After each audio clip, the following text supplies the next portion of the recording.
Olá, sejam todos bem-vindos de volta ao Bauru em Debate. Mais uma temporada com edições inéditas desse programa que é uma parceria da TV Unesp com a TV e Rádio Câmara. Nossa missão é abrir um espaço privilegiado, 1 hora de programa, para discutirmos juntos os desafios de Bauru. Toda semana recebemos especialistas para falar dos problemas da cidade e propor também possíveis soluções. Estamos no meio da segunda etapa do processo eleitoral e é esse o tema da edição de hoje. O resultado do primeiro turno e projeções para o segundo.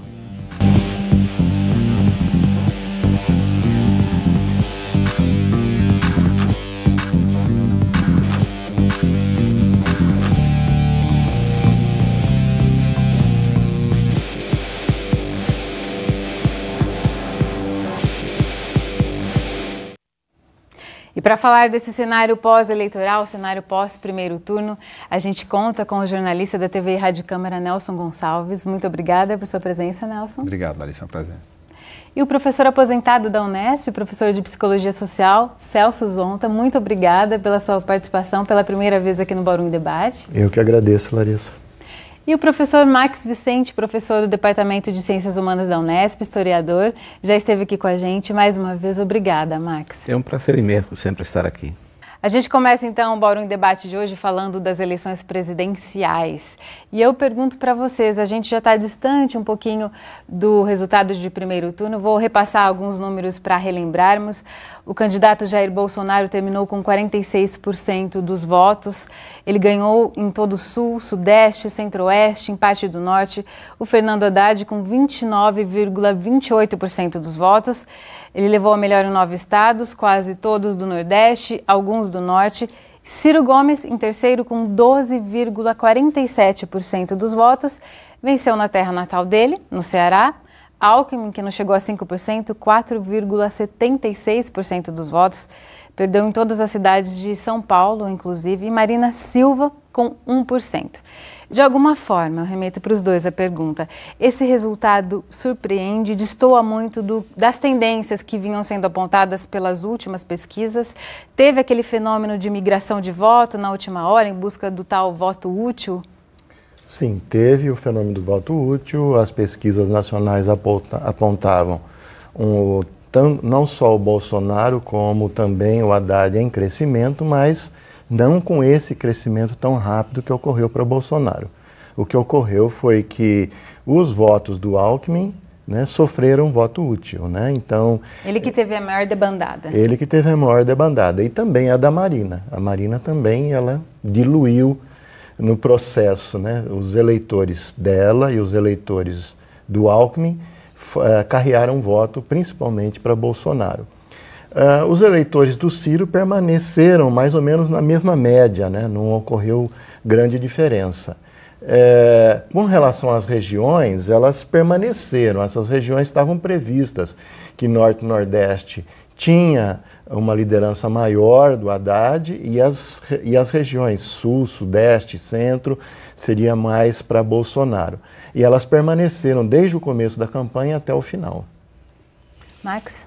Com toda certeza, né? Eu creio que o professor Celso falou está mais do que confirmado, os dados comprovam isso, né? No entanto, eu gostaria de salientar também algumas questões que eu acho que são bastante relevantes, né? Para quem esperava que o PT seria um partido acabado, né, sem possibilidade nenhuma de poder conseguir o que conseguiu, os resultados creio que dá um respiro para o Haddad para poder enfrentar o segundo turno de uma maneira um pouco diferenciada, né? Afinal de contas, você eleger governadores no primeiro turno é sinal de que o partido tem uma certa potencialidade. Obviamente que esse quadro não significa que vai ser fácil, né, uma virada ou uma reversão desse processo. Mas é interessante também observar que a trajetória do Haddad, embora não tão significativa como a do Bolsonaro, também teve uma subida no final, pequena, mas foi uma subida interessante, né? E agora, nós sempre defendemos, né, que o segundo turno é outra eleição, não é?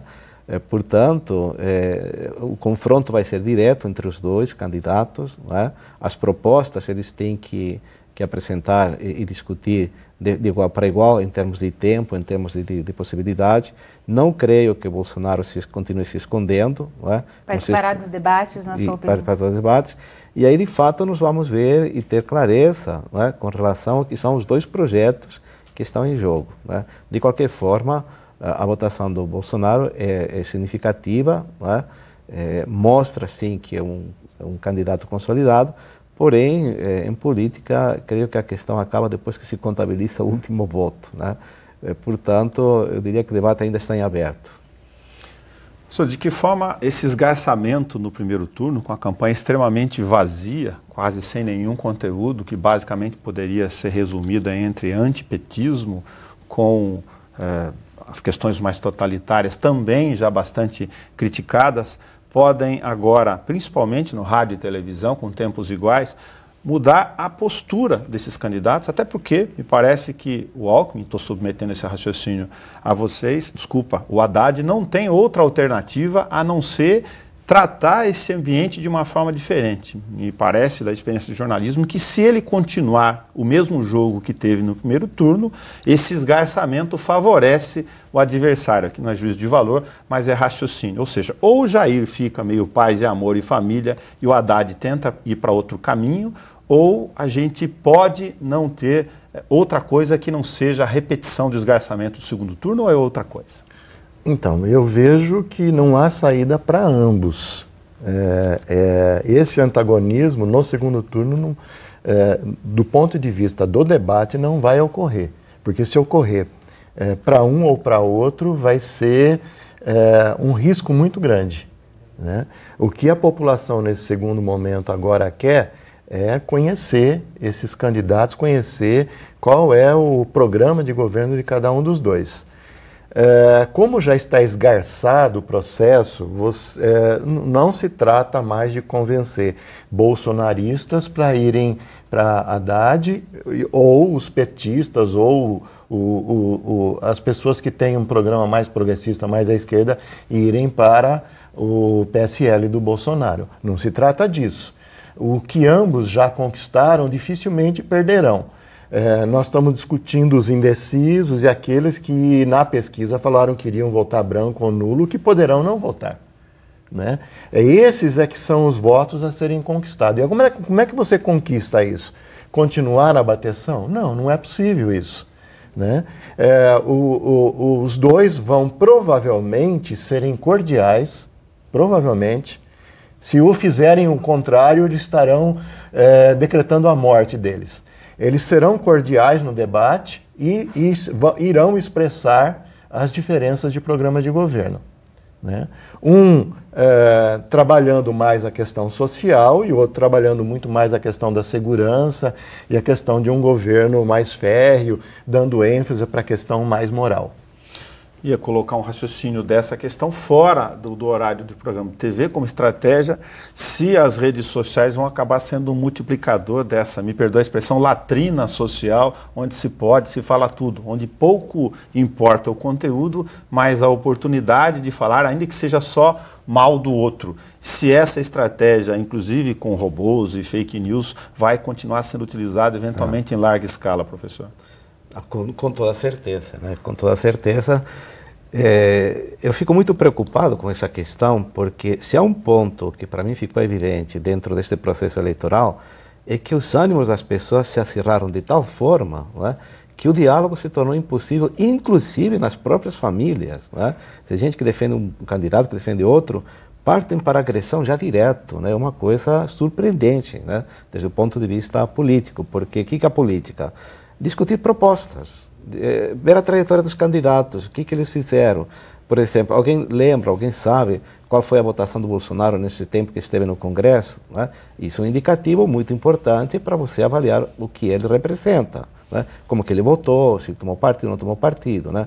No entanto, eu creio que a utilização das redes sociais ela está muito fora do controle daquilo que seria o desejável. Né? E é muito difícil você censurar, embora pela primeira vez nós tenhamos aí alguns mecanismos para poder conferir e limitar um pouco essas fake news, né, que estão aparecendo de uma forma assustadora, mas é um campo aberto, né, um campo aberto onde, teoricamente, as pessoas mostram o que realmente elas são e os sentimentos que elas têm, né? O Castells, ele falava o seguinte, que não adianta você aparecer como gato se você é cachorro, porque uma hora você late, né? E eu acho que agora pulamos essa etapa, no caso nosso. As pessoas já estão latindo direto, né? E latindo no nível muito alto, né? O que a gente pode falar é o seguinte, né? Veja, não é uma torcida de fla-flu, né? Nós estamos discutindo o futuro do país, né? Então, por favor, na medida do possível, que as pessoas sejam racionais, né? Que parem com esse ânimo exaltado, né? E vamos discutir o essencial, né? Que é a proposta, né? Cria argumentos, né? Não cria animosidade, porque isso, de fato, prova que as redes sociais elas podem ser muito interessantes, mas são muito perversas também. Os argumentos esvaziados e muito pautados pelo contrário. Eu sou contra o PT, por isso eu voto no Bolsonaro. Eu sou contra o Bolsonaro, por isso eu voto no Haddad. Mas você ia complementar, né, Celso? Então, eu gostaria de tentar resgatar um pouco antes a este antagonismo, né? Qual é o cenário que foi conduzindo para esse processo de antagonismo, né? Isso tem a ver com o cenário de um tempo significativo no poder do PT, que desde o começo da tomada do poder pelo PT, nós tínhamos um componente de preconceito, né? Com relação a um operário assumir o poder e etc. Um outro elemento, cenário também que se coloca aí, é a evolução significativa, no caso brasileiro, de luta contra preconceitos, de uma discussão sobre sistemas identitários sexuais, que houve essa evolução, mas essa evolução, pelo que a gente percebe, foi uma evolução não de grande massa. Foi uma evolução pelos interessados e pela legislação. Nós estamos percebendo agora que a sociedade brasileira é extremamente conservadora, muito conservadora. Se formos olhar as estatísticas, nós vamos observar que o Brasil é um dos países mais violentos do mundo contra a mulher, violência sexual, estupro, né? Esses dados eles não podem ser deixados de lado nos resultados que nós estamos tendo agora. São reflexos. São reflexos dessa situação, né? O outro aspecto é que, na medida em que da crise de 2014 para cá, crise política no primeiro momento, crise econômica no segundo momento, gravíssima, né? Produzindo todos aqueles ganhos sociais serem diluídos num curtíssimo espaço de tempo, produzindo milhões de desempregados, 13 milhões de desempregados, né? Juntamente com esse mal-estar da população em relação a essas pautas mais progressistas, né? Esse caldeirão foi formando um sentido, juntamente com a questão da Lava Jato. Quer dizer, a crise moral na sociedade brasileira, né? A colocação na mídia de todos os escândalos de corrupção, parte deles oriundos do PT e parte deles oriundos de todos os demais partidos. Tudo isso formou um caldeirão muito interessante para surgir um Salvador mitificado, né? Que levantasse a bandeira da moral conservadora dos costumes, que levantasse a bandeira da segurança com mãos férreas, né? Armas nas mãos, como solução para resolver os problemas da sociedade e para acabar com a corrupção. Dentro de uma sociedade com pouco grau de educação cidadã, né, se tornou os elementos atrativos fundamentais para tornar um mito que foi ainda mais beneficiado ainda com o acidente da facada, né? Então é este o cenário que a gente tem que entender esses resultados. Juntamente com esse aspecto, eu acrescentaria a questão da mídia social, que concordo com o professor Max, não vai se encerrar. Os dois candidatos vão se comportar no debate, mas a mídia vai exacerbar até o final. Já está fazendo isso. Já está fazendo isso. Ela vai ficar insuportável, né? Então, este é o grande fenômeno que nós temos que debater. Qual é o papel da mídia no processo eleitoral. Isso já ocorreu com a eleição de Donald Trump nos Estados Unidos, está ocorrendo aqui no Brasil. E o que eu percebo é que a estrutura da campanha do Bolsonaro, ela foi profissional nesse sentido, né? Num primeiro momento se diziam que era fake news o contato do Steve Bannon com o filho do Bolsonaro. E depois o próprio filho do Bolsonaro confirma. Não, nós tivemos contato, sim. Que assessorou o Trump. Que assessorou o Trump. E que ele foi o criador dessa estratégia de utilizar o Facebook, né, e outras mídias sociais como elemento para criar as condições necessárias para ensejar essas bandeiras mais conservadoras dentro de um espaço de falência moral, social, política e econômica, como era o caso brasileiro. Como o Celso comentou na outra, para complementar, Marx, esses públicos me parecem que já estão bastante solidificados, tanto do petismo, a base sindical, social, enfim, e de outro lado esse grupo que acredita nessas bandeiras, mas reacionárias ou não. No minuto final eu ia deixar para você como é que fica a tentativa de conquista dos chamados brasileiros órfãos, aqueles mais serenos, que têm aspectos morais também bem estabelecidos, mas que têm um raciocínio sem desmerecer ninguém, mas para classificá-los um pouco mais tranquilos nessa história e que podem ser o fiel da balança nessa relação, afinal são meio a meio. Cada vez que se perde um voto de um, lembrando, são dois que passam para o lado de lá e não só um. A matemática muda, inclusive. Olha, Nelson, eu creio que a saída melhor é levar propostas que, de fato, apresentem uma saída para os problemas graves do país, né? Não tem outro caminho, né? Porque quando você parte para o lado radical, na verdade, você torna a tua postura mais inflexível ainda. Quer dizer, você se torna mais radical, você vai agredido, você agride de novo, e aí você consolida mais o teu ponto de vista, né? E dificilmente você muda de opinião. No entanto, se nós olharmos o que temos pela frente, a discussão em cima das propostas é o que pode fazer com que as pessoas pensem o sentido profundo da política. Ou seja, nós não estamos apenas num processo eleitoral, estamos numa crise muito profunda, que é econômica, pelo lado mais que afeta a população, é falta de emprego, falta de oportunidades, você não vê crescimento a curto prazo, né?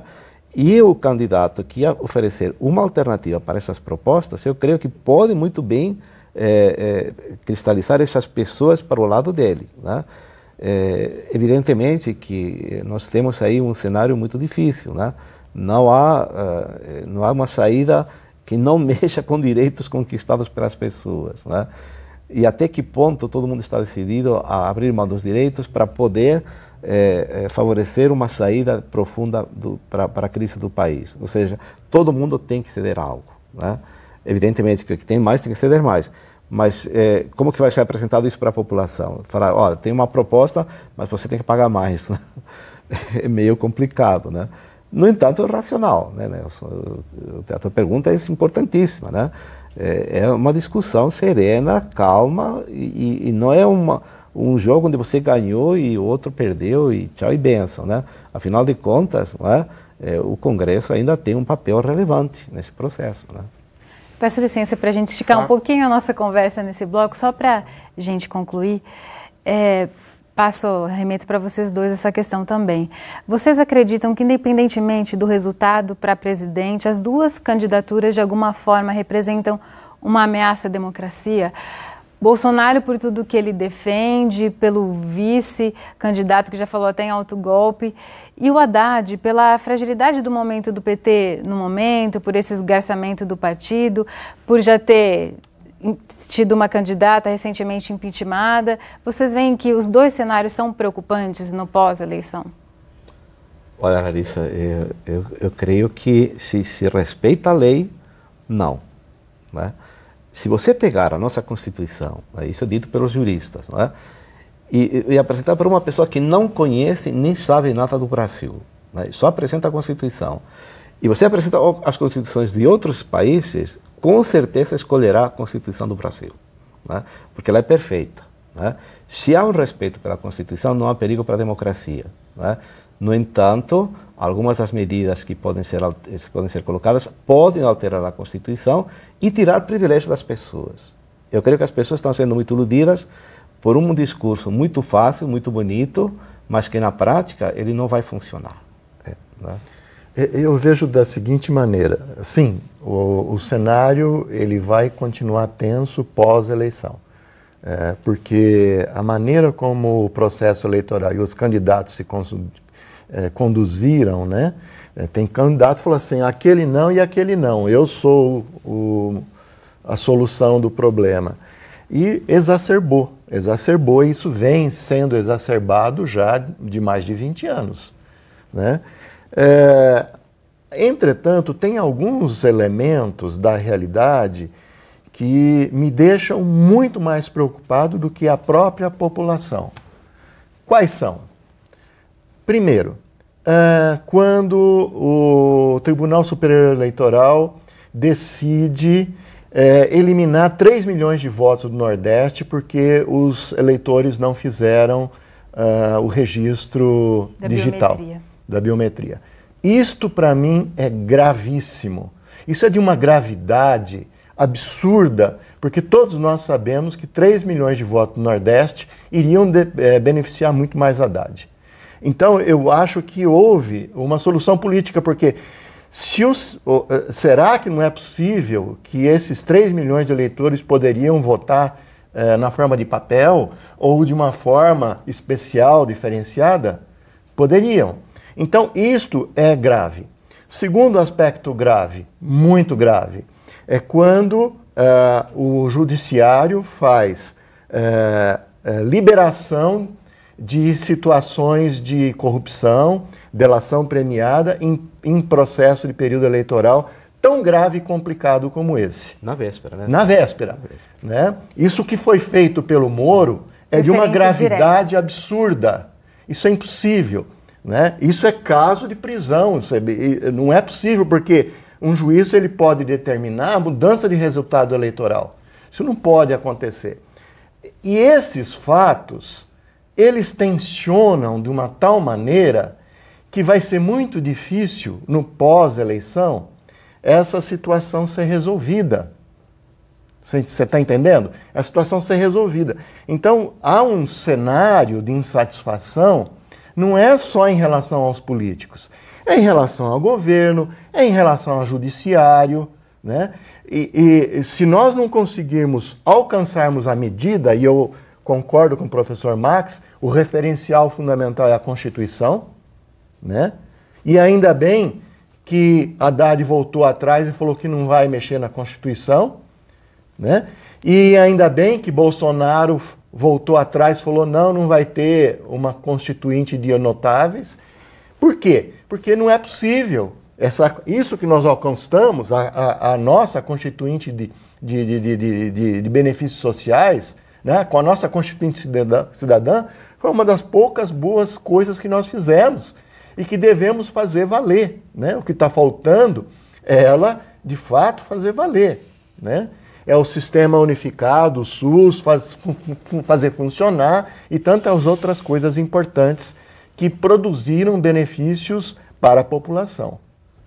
Tá certo.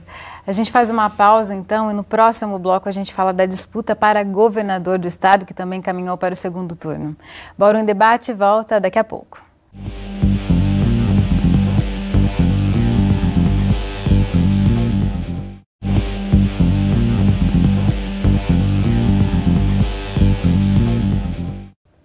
O Bauru em Debate está de volta, hoje na companhia do jornalista Nelson Gonçalves e dos professores da Unesp, Celso Zonta e Max Vicente. Estamos comentando o resultado das eleições e fazendo projeções agora para o segundo turno. Neste bloco vamos focar mais a nossa conversa sobre as eleições para governador. E a disputa foi acirradíssima, né, no governo do estado. Pelo segundo colocado, o João Dória teve 31,77% dos votos e Márcio França caminhou para o segundo turno, então, com 21,53%, relembrando esses dados aqui.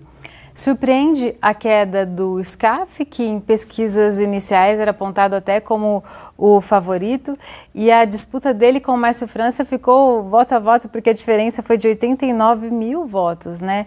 Ou já era esperado na visão de vocês esse bom desempenho do Márcio França por estar ocupando já a cadeira de governador do estado? Como que vocês avaliam esse resultado? Bom, inicialmente, né, Larissa, é bom que se diga o seguinte, as últimas pesquisas realizadas apontavam uma subida do França muito significativa, né? E vinha se acentuando cada vez mais na medida que se aproximava o processo eleitoral, né? De qualquer forma, surpreende sim, né? Surpreende muito, e eu acho que um dos pontos importantes para se pensar de por que as pesquisas não dão certo, né? E tem que tomar muito cuidado com elas, as projeções que são feitas, né? Evidentemente que a figura do França é muito significativa porque ele tinha por trás todo o respaldo da máquina do Estado, né? É um componente que ninguém lembra, mas que se mostrou muito eficiente, né, na hora de realizar esse processo eleitoral. Soma-se a isso uma tendência muito forte que nós tivemos, né, com a figura do Paulo Scaff, que ele não conseguiu transmitir a experiência que ele tem no SESC, no órgão privado, para a instituição pública. Então, ele fez, na verdade, propaganda onde eles trabalham, né? Não de uma propaganda do Estado, né? E eu creio que esse foi um ponto muito importante que interferiu para que houvesse essa reversão. E uma disputa tão acirrada, mas tão acirrada que eu não sei se o professor Celso lembra, mas eu nunca lembro de ter uma disputa tão voto a voto, projeção a projeção, para ver quem que fica em segundo lugar, não é? Pegando o cenário do Estado de São Paulo, eu creio que, na verdade, a eleição do França é um problema gravíssimo para o Dória, né? Eu acho que ele derrotaria mais facilmente o Scaff do que o França, né? E principalmente, o fator que eu vejo aí decisivo é que o grande perdedor nestas eleições foi o PSDB, né? Então, ele não precisa procurar inimigos, não? Ele tem os inimigos dentro do próprio partido. O Dória é uma figura central nessa... E ele carrega, dentro do que constitui o Estado, um ponto nevrálgico, né? Ele falou que não iria renunciar à Prefeitura de São Paulo e ele renunciou, né? Embora não seja o primeiro que faz isso no PSDB. O Covas fez o mesmo, enfim, né? É muito típico do PSDB. Mas são fatores que vão ser muito bem explorados, evidentemente, né? Eu acho que a questão regional pode passar sim pelo embate daquilo que nós tínhamos colocado, que não é para o governo federal, mas no âmbito estadual eu creio que sim pode haver um acirramento na campanha política dos dois, porque os dois têm realmente chances de ganhar. E acrescentar para o raciocínio do Celso, além dos argumentos do Max, uma questão assim que não me lembro a curto prazo, nas últimas eleições, que aconteceu. Um certo elemento contraditório de que ambos os candidatos me parecem cuidadosos. O Dória saiu na primeira afã logo após ainda no domingo do primeiro turno, falando vamos votar contra o PT, tentando abarcar a onda Bolsonaro. O partido deve ter dado um pito nele. Na segunda-feira ele já tratou de não, calma, eu não sou igual ao Bolsonaro. Ou seja, a figura dos antagonismos que nós comentamos no primeiro bloco, postas em relação a Haddad ou PT e Bolsonaro, com todos os seus conteúdos simbólicos ou não verdadeiros, causaram um outro elemento em Dória e Márcio França nessa questão. Me parece que a função dos partidos e apoiadores tem menor importância, inclusive, do que o efeito que isso pode causar. Então, eu vi o Dória na campanha pegando um pouco do discurso do Bolsonaro, a questão da segurança, nós vamos bater, a rota na rua. Ele usou um pouco desse discurso, né? Então ele pegou um pouco dessa onda. Sabedor, obviamente, da questão do PSDB no estado de São Paulo, mais de 20 anos no poder, vai produzindo um desgaste significativo, né? O Márcio França caminhou para a linha de, olha, nesse pouco tempo que eu tenho, eu fiz isso. Obviamente que parte do que ele fez já eram obras que já estavam em andamento, mas ele procurou fornecer sensibilidade social para a imagem dele. E conseguiu. Em pouquíssimo espaço de tempo, né?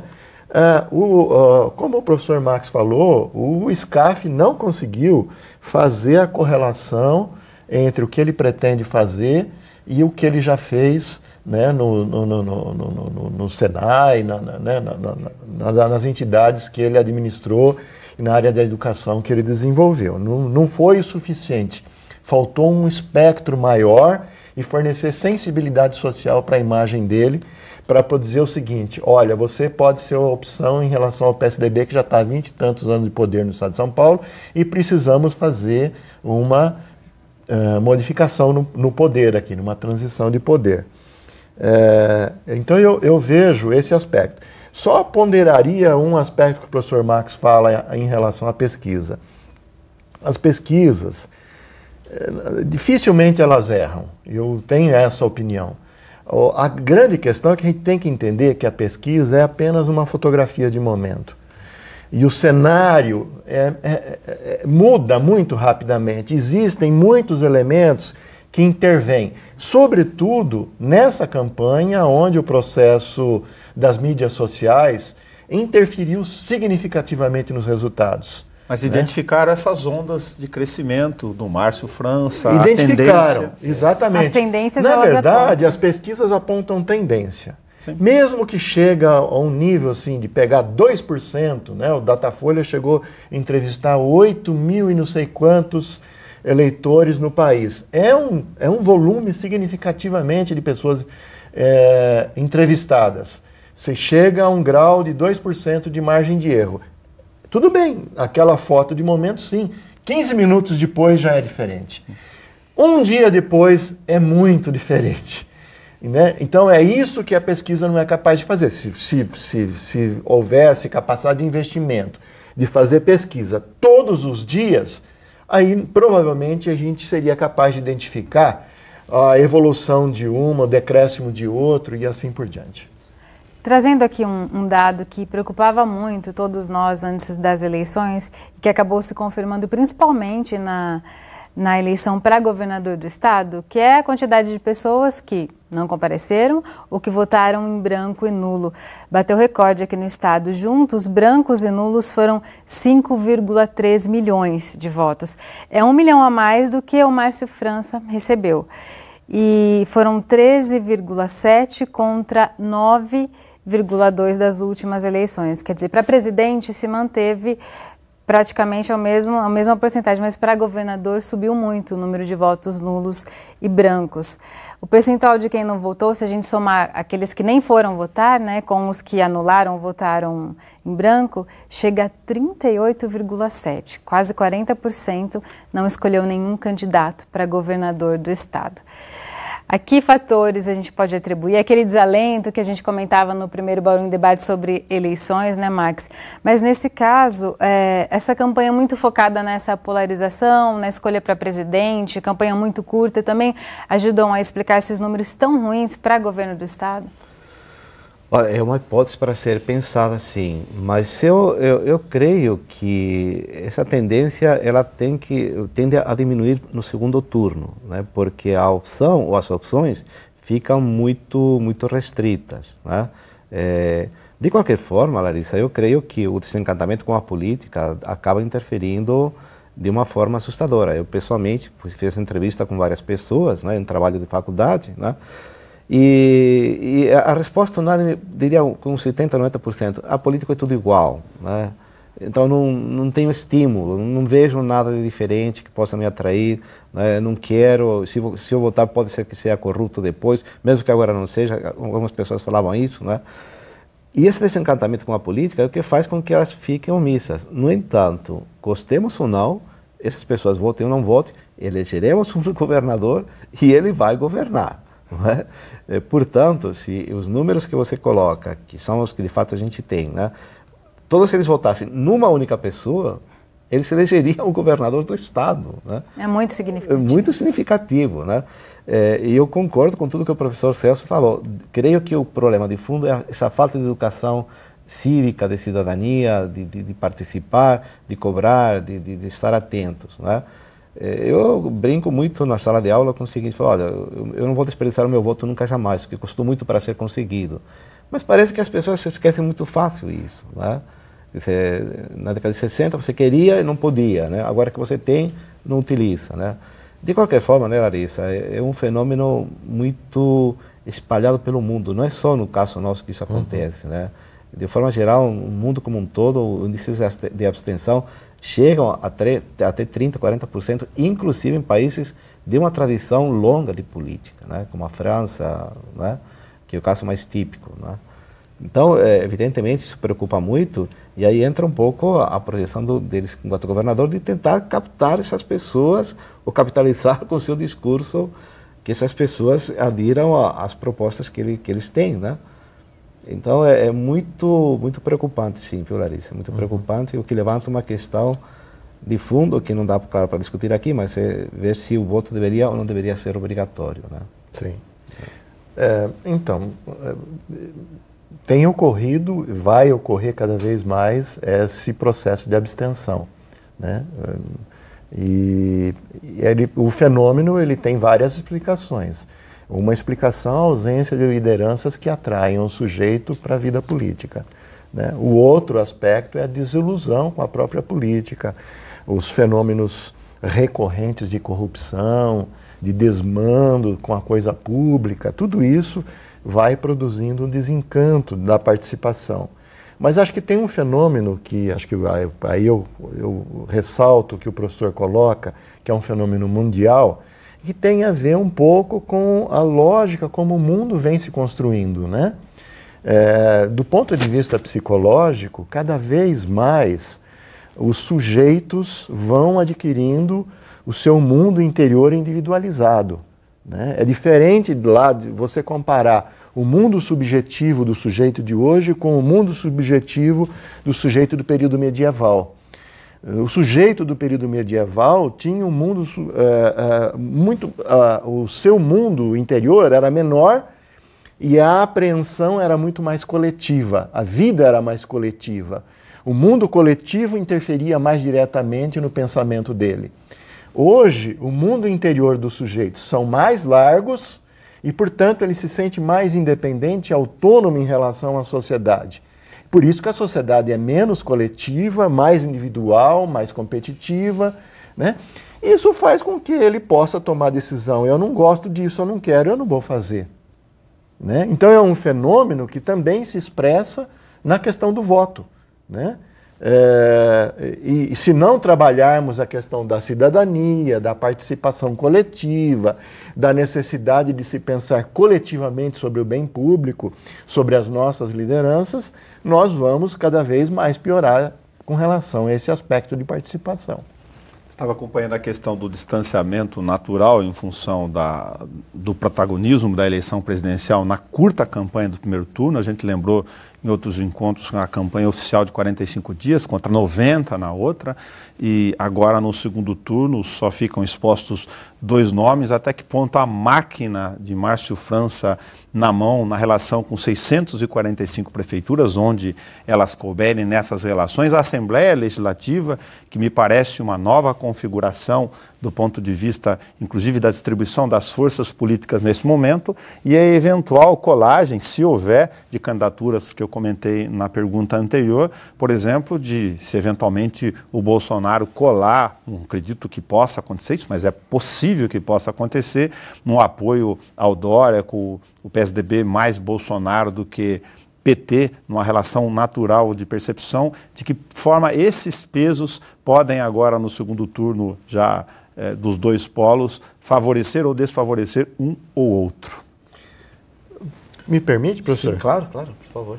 Só para não perder o raciocínio, que já me veio aqui uma interpretação. O Dória, ele vem num contexto dentro do PSDB já de conflito, né? Já em processo de divisão. O governador, então, né, o Alckmin, já tinha algumas dificuldades com relação ao Dória, no sentido do, olha, o Alckmin Alckmin, quero ser o candidato a presidente. E o Dória, desde o começo, já queria alçar o voo em relação a isso. Depois ele baixou a bola e se acomodou. Então já tinha um ponto de atrito em relação a isso. O segundo aspecto é que o Márcio França era vice do Alckmin. Então, para essa grande massa de prefeitos, o Márcio França não era uma figura estranha. Sim. E era uma figura que estava, de uma certa forma, colado ao Alckmin. E, por um outro lado, todo esse tempo de PSDB no Estado, era meio como que natural a passagem do bastão para outra pessoa, de uma certa forma, com algum grau de confiança das lideranças do interior do estado de São Paulo. Por isso que houve sucesso no uso da máquina por parte do Márcio França, com certeza. Ele, em pouco tempo, ele conseguiu arrebanhar esses prefeitos e isso ajudou a alavancar a campanha dele. Mas não foi só isso, você tem o lado da população, você tem as lideranças, né, os prefeitos, deputados, etc., que podem exercer algum grau de influência, mas é preciso que isso se cole no imaginário social e faça sentido para a população. Fez sentido, de uma certa forma, e ele obteve algum êxito, né, com capacidade agora de concorrer ao cargo de governança e ter chance. Mas essa questão a ser colocada. Eu concordo plenamente com o raciocínio, né? E eu gostaria de lembrar um episódio que ilustra tudo isso que o professor Celso falou, né? Foi a greve dos caminhoneiros, né? A atuação dele foi decisiva e se projetou de uma forma tal que inclusive ofuscou o governo federal, né? E foi o único governador de estado que protagonizou essa mediação. Exatamente, né? E aí mostrou uma liderança política, uma capacidade política importantíssima, não é? de arregimentar forças, não é? Mas para mim o grande problema que vai enfrentar o Dória vai ser o próprio partido, né? A briga já é aberta, declarada, pública, não é?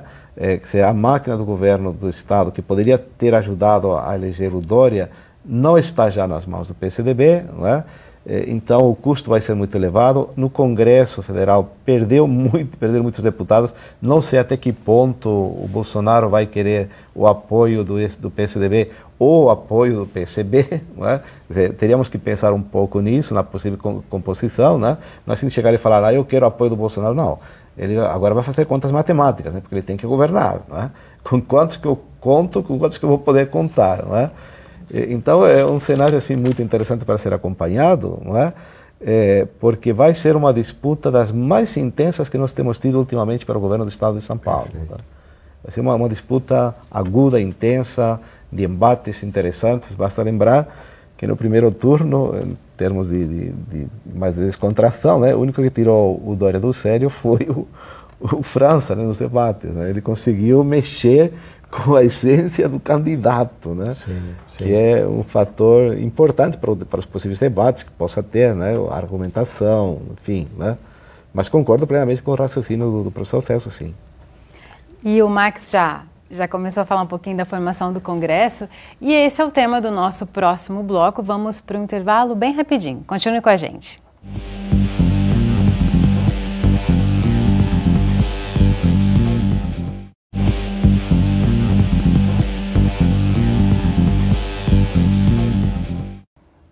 Bauru em Debate está de volta e hoje a gente fala de eleições, faz uma análise do cenário do primeiro turno e projeções agora para o segundo turno.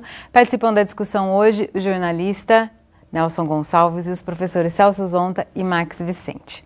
E nesse bloco a gente fala um pouquinho da formação do Congresso e do Senado. E Bauru não elegeu nenhum deputado estadual depois de 50 anos. Por outro lado, depois de 2 décadas, a cidade elegeu de volta um deputado federal, Rodrigo Agostinho, pelo PSB. Com campanha pela região, o ex-prefeito de Bauru recebeu 100.179 votos. Estamos acostumados com o Rodrigo vereador, prefeito 2 vezes, mas o que será que ele pensa das questões nacionais? Que pautas considera relevantes?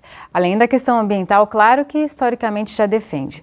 A gente separou trechos da entrevista que ele concedeu ao nosso colega aqui, Nelson Gonçalves, no estúdio da TV Câmara, no dia seguinte à eleição. Eu acho que o Brasil precisa discutir vários temas, né? Nós precisamos discutir a nossa educação, nós precisamos discutir a questão do SUS, o SUS precisa ser reformulado. O SUS hoje, para quem está dentro do SUS é maravilhoso, mas existe um funil tão apertado que as pessoas simplesmente sequer conseguem acessar um leito hospitalar ou um exame.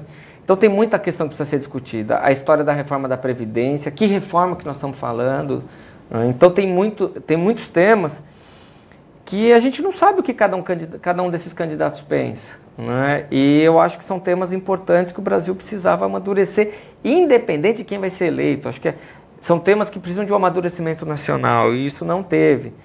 Por um outro lado, eu tenho certeza de que, independente de quem for eleito, no começo do ano vai ter que chamar o Congresso para conversar sobre esses assuntos, né? O Congresso vai ser chamado a debater reformas estruturantes, planos econômicos, mudanças na legislação, mudanças da própria Constituição. Nas ruas, o que a gente mais discute é a questão do desemprego. É assustadora a quantidade de gente que está desempregado. Você tem uma crise aqui na região de alguns setores. Vou dar um exemplo. Eu estava andando pelas ruas de Jaú. É desesperador. Jaú perdeu quase 3.500 pessoas que trabalhavam na indústria calçadista. As pessoas estão desesperadas. A vida inteira fez calçado e não sabe o que fazer da vida. Eu encontrei pela rua jornalista desempregado, arquiteto desempregado, engenheiro desempregado, advogado, então, em Bauru, um monte de advogado sem ter o que fazer. E são pessoas que tiveram uma formação. Não é a pessoa que fala assim, está desempregado porque não tem qualificação. Não é? Então, assim, isso é um tema nacional que precisa ser debatido. Por que o Brasil não está conseguindo gerar emprego? Por que está essa paradeira? O comércio aqui do centro de Bauru, tudo parado, enfim. Então, tem muita coisa para debater. Essa questão do desemprego leva a uma série de outras situações. Nós temos hoje 60 mil assassinatos por ano no Brasil, é um volume maior do que a guerra da Síria, é uma coisa assustadora e a gente precisa dar uma resposta para isso. Isso está motivando uma discussão de ultranacionalismo que a gente está vendo, da questão da segurança, de todo mundo querer andar armado, enfim, uma situação que assusta a gente. Não é? Então, acho que esses temas precisam ser debatidos. Agora, nós vamos encontrar caminhos. Não é? A educação no Brasil não está sendo uma educação emancipatória, uma educação que faça com que as pessoas cresçam, as pessoas evoluam, as pessoas mudem aí de padrão de vida, enfim. Tem muita coisa que precisa ser debatida. Eu acho que o Brasil precisa ser passado a limpo em muitos aspectos e tem alguns temas nacionais que vão passar pelo Congresso, a questão da corrupção, a questão de como é que se fortalece a democracia, a questão de um monte de privilégio e regalia que tem no Executivo, tem no Legislativo e tem no Judiciário. O Judiciário ninguém fala, né? É uma zona cinzenta. Enfim, eu acho que tudo isso precisa ser debatido e o Brasil é um país muito pobre, um país que a população precisa muito do poder público e não dá para conviver com esse tipo de situação. E aí, a região está bem representada no Congresso Nacional? Pergunta bem objetiva. Eu, particularmente, fiquei muito feliz que Bauru conseguiu uma representação no Congresso Nacional. Mas mais feliz ainda por ter sido o Rodrigo. Por quê? Porque ele foi um vereador excelente, ele foi bom prefeito, né? O segundo mandato conseguiu avançar mesmo sem recurso financeiro. O segundo mandato como prefeito foi difícil. Então, o Rodrigo é uma pessoa trabalhadora, levanta cedo, trabalha até a noite, né? A experiência dele com ONGs possibilitou para ele conhecer muito bem políticas públicas. Então, ele vai ter uma contribuição excelente no Congresso, transmitindo e discutindo pautas importantes para o país e, mais que isso ainda, trazendo recursos para a cidade, que é, sobretudo, muito importante. Você concorda com as pautas que o Rodrigo traz como relevantes? Sim, Marcos? eu creio que a pauta nevrálgica hoje para o país é a econômica. Né? Sair da crise atual é o ponto nevrálgico que tem que ser atacado de frente. Né? Vendo a trajetória dele, evidentemente ele está preparado. Nós não podemos falar que vai ser um novato que chega lá porque decidiu sair. Não, ele tem o que se espera de qualquer candidato, que passe desde vereador para o prefeito, não é? Claro, deu um pulo, não passou pela Assembleia Legislativa do Estado de São Paulo, mas é legislativo mesmo. Eu acho que é uma trajetória natural. Né? Espero que ele consiga que essa pauta marque também o Congresso, né? Porque você pode ter muito boas intenções, mas nós não temos ainda muito claro qual vai ser o funcionamento desse Congresso e como que vai ser a relação dele com o Executivo. O Congresso depende do Executivo, né? Então, conforme essa relação vai se estabelecendo, né, é que nós vamos sentir o potencial que ele tem para poder, de alguma forma, pautar esses temas que são nevrálgicos que ele coloca, né? É a angústia da população. Então, nunca é demais lembrar, né, que conforme a votação é a cobrança. Né? Então, ele não representa apenas Bauru, representa uma região, teve muitos votos na região também, né? e as demandas da região são muito importantes, né? De qualquer forma, ter um deputado federal, concordo com o professor Celso, né? Pelo menos as emendas parlamentares é garantia de que virão para a região, né? Fora que pode abrir muitas brechas em termos de elaboração de projetos, de editais, né? Para o município, né? Se espera que tenha um bom relacionamento com o prefeito, como parece que tem, né? Para poder estabelecer uma pauta interessante para o município, né? Ficar muito atento aos projetos do governo federal. Eu vou colocar uma questão aqui que eu aproveitei os últimos dias para conversar com aqueles que foram eleitos, principalmente lideranças de vários partidos, para não entregar eles aqui em off, mas o que importa é o raciocínio, e fiquei feliz no meio dessa convulsão toda política com pelo menos uma pontuação. Tanto Haddad quanto Bolsonaro, a rigor, pelo retrato ainda não posto do Congresso, o Senado, por exemplo, houve uma modificação expressiva do ponto de vista de troca de nomes e não de perfis, na visão que eu consegui apurar, mas ambos vão ter que conversar muito para ter a composição mínima para a base de sustentação de emendas, inclusive estas mais fortes, antagônicas e polêmicas que são colocadas de mexer mesmo que pontualmente na Constituição. Ou seja, ambos vão ter que dialogar. Em que bases vão fazê-lo vai ser uma outra questão. Mas há, e é esse ponto que eu queria colocar além desse, um grupo de moderação que está já se reunindo de lideranças, vou citar alguns partidos aqui que eu conversei, PSB, PDT, PPS, que estão preocupados com esse antagonismo e essa efervescência no sentido pejorativo que a gente comentou no primeiro bloco, e que querem, vou usar a expressão do meio aí, mas no sentido positivo, colocar ambos, seja quem forem, no seu devido lugar, colocar na casinha. Pera lá, as garantias fundamentais vocês vão ter que posicionar na mesa. Eu achei uma posição serena e produtiva desses partidos. Eu gostaria de colocar as duas questões no jogo Congresso Executivo, seja quem for o vencedor nas urnas. Acho perfeito, Nelson, que ocorreu uma mudança significativa no perfil do Congresso, houve uma renovação forte, os partidos pequenos cresceram e os partidos grandes diminuíram significativamente, né? O PMDB, o MDB diminuiu, o PSDB diminuiu, o PT diminuiu, né? Esses grandes partidos diminuíram muito. E os pequenos conseguiram alcançar um patamar já de poder de barganha no processo, né? Então esse é um fato. O segundo fato é, de fato, qualquer um dos dois que ganhe não poderão governar simplesmente com mão de ferro ou com a canetada do executivo. Vai ter que haver muito diálogo, muita conversa. Na verdade, eu diria que seria um governo de frente, que a gente chama, né? Um governo de coalizão. Nós precisamos juntar todas as forças para poder tirar o Brasil desse atoleiro. E não farão sozinhos. Vão ter que realmente criar um estado de governabilidade.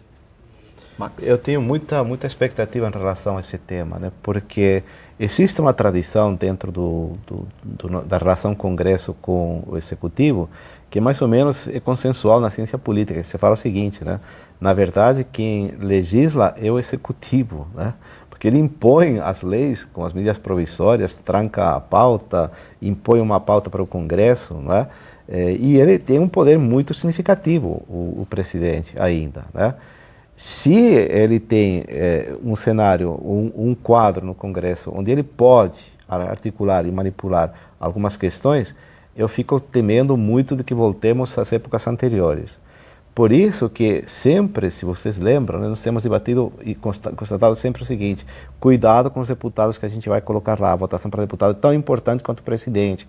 Ele tem um papel fundamental, ele pode, de fato, reverter uma situação crítica, não é?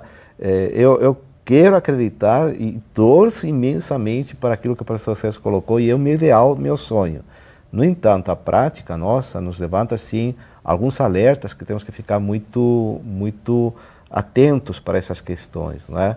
Embora o Centrão tenha perdido um grupo significativo, mas ainda conseguiu eleger um grupo muito pesado, né? 140 e poucos deputados, né? É preciso o Centrão ainda. Então, eu não sei, eu creio que é aí que vai estar o grande desafio do futuro presidente, né? Quer dizer, como é que ele vai praticar a governabilidade? Só para acrescentar, me permitem, sobre o perfil ideológico desse Congresso, né? Esse Congresso, ele é ideologicamente mais conservador do que o anterior. Então, esse é um dado dificultador no processo do diálogo.